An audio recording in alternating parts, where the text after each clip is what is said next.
unakuta umeorganize event labda umeleta msanii, mfano mimi nazungumzia sa events organizers, labda umeleta msanii, lakini unavyoleta msanii unajua kabisa umemlipa msanii, cost ya ukumbi umelipia kila kitu, yani the whole process ni hela.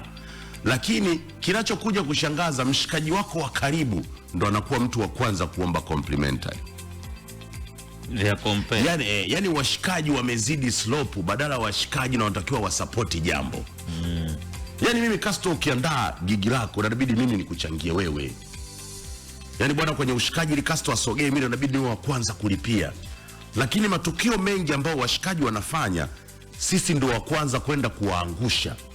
Bwana mwanangu, bwana sasa tunafanyaje hapo? Tunafanyaje hapo VIP ndugu yetu, support.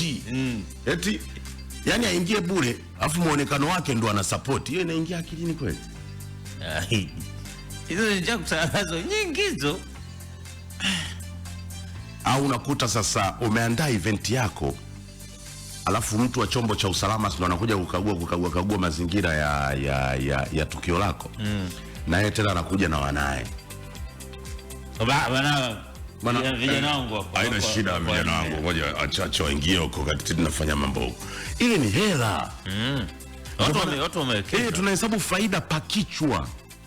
Kwa hiyo mimi ninachoshauri washikaji ndio tuwe wa kwanza kuwasupport washikaji, especially kwenye kuorganize vitu kama hivi, kwa sababu wewe unakuta una washikaji tuseme labda 16, tuseme 20. Washikaji 20 wamekuja na washikaji zao 19, wote wanataka waingie bure wakae VIP.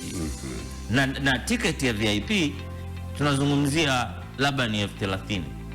Kwa hiyo unapiga 30,000 mara 20 afu mara 16, mara 19, sio 16, ya washikaji zao, bado ya wao vyombo vya usalama na washikaji zao, bado mgeni rasmi na kampani yake.